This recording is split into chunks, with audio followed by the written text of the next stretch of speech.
राखी बंधैया नए हमर भैया Singing by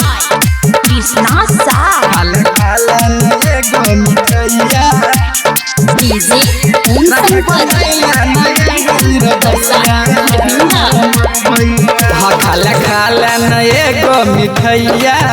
खाले खाले नए गो मिठैया राखी बंधैया नए हीरो भैया खाले खाले नए गो मिठैया राखी बंधैया नए हमर भैया एलिया थाली सजा के सब बहिना कते दिन तक ली तोहर रहिया खाले खाले नए गो मिठैया खाले खाले नए गो मिठैया राखी बंधैया नए हीरो भैया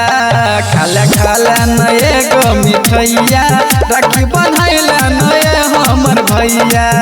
एलिया थाली सजा के सब बहिना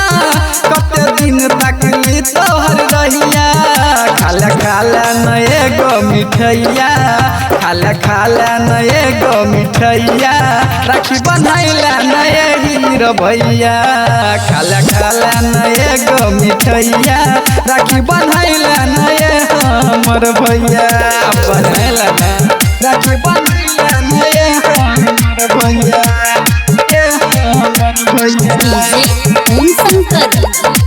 राखी बंधैया नए हमर भैया हो भैया राखी के धागा में बहिना के प्यार बन दै छिय तोरा करना स्वीकार भैया राखी के धागा में बहिना के प्यार बन दै छिय तोरा करना स्वीकार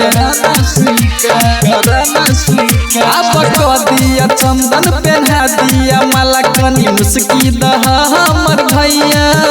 खाले खाले नए गो मिठैया खाले खाले नए गो मिठैया राखी बंधैया नए हीरो भैया खाले खाले नए गो मिठैया राखी बंधैया नए हमर भैया राखी बंधैया नए हमर भैया हमर भैया DJ Om Sankar.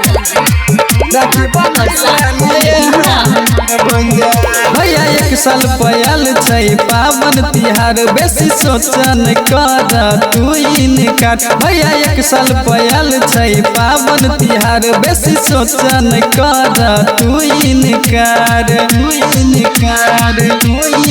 Singer Krishna कहै छ राजेश कहै छ ओम शंकर राम भरोस कहै छ खाले खाले नए गो मिठैया खाले खाले नए गो मिठैया राखी बंधैया नए हीरो भैया खाले खाले नए गो मिठैया राखी बंधैया नए हमर भैया हमर भैया।